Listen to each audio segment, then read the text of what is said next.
Your bank account is likely to be your first financial product. Either your enthusiastic parents open an account for you when you were a little kid, or your employer will ask you to open an account so that your salary can get credited. Your bank account is actually dressed like a service which keeps your money safely and allows you to use it for the various things that you want to buy. But you know what it really is? It's actually the bank's borrowing from you. You are lending the money that you leave in your bank account to the bank. The bank is using this money to make other loans. So you have to be very careful about which is the bank you choose to transact with. The bank is your borrower, you are the lender, you will want to check out the facts. You need to worry about three things. First, you want to ask who owns the bank. Is the bank run by somebody who can bring in money, who can support the banking operation, and who has the reputation for financial dealings? Second, you want to ask how is the bank using the money that you are providing it? In other words, you want to look at the quality of the loan book.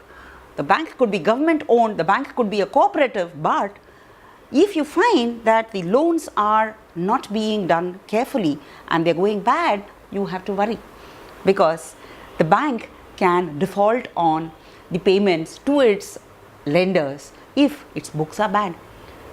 Now, this is not very complicated as it sounds.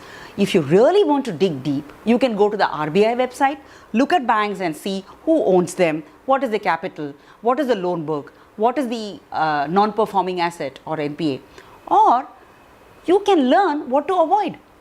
When in doubt, you have a choice. Do not choose a bank where you have a problem or a worry about the quality of the loan book or the quality of ownership or the eagerness to access your money.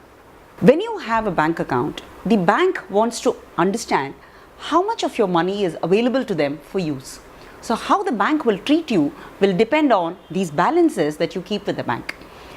Now, what the bank will worry about is how these two things are balanced. How much money are you leaving in your account, which the bank can use, and how much does the bank spend on ensuring that you enjoy a good service. So the bank will be setting up technology solutions such as the internet banking services, mobile banking services, ATM. All of these cost money. Now, the bank will find out whether the money it spends on you is worthwhile based on the amount that you keep as balances. So while paying interest on the balances that you keep, the bank will decide what kind of customer you are, what category you fall in, and how these services will be made available to you. So you have to ensure that all your transactions with the bank are in line with the segment in which you fall in. You can use your bank account to do a range of things: invest, save, receive your incomes, pay your bills, take your loans, and so on and so forth. So this whole range of services that the bank provides you will critically hinge upon what kind of balances do you have in your bank account, because that is your worth to the bank. How will you use your bank account? The first thing you want to set up is your internet banking facility. If you're still issuing checks, you're so yesterday. These are the dates of NEFT. So you set up your internet banking account and set up that whole list of beneficiaries: your landlord, your parents, your perennially borrowing friends, and everybody else who you think are going to get your money. So set them all up as beneficiaries. Set up text alerts for transactions on your bank account. Get your ATM card, receive the PIN, change the PIN, you're set. So you have the internet account through which you're making payments, you have your ATM through which you're making cash withdrawals, and you have your mobile phone alerting you when there is a transaction in your account. You're good to go.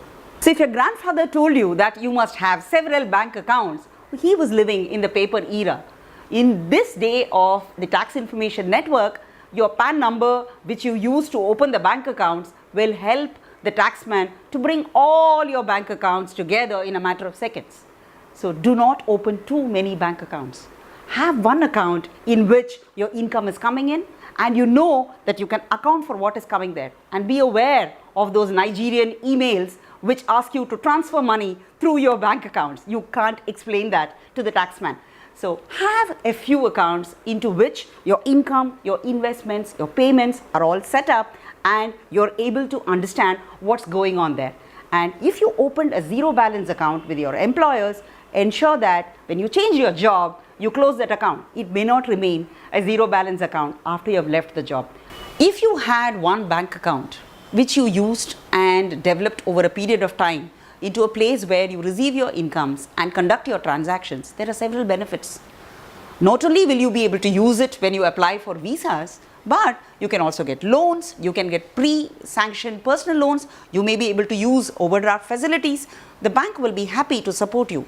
You must get your borrower to do a little more work for you.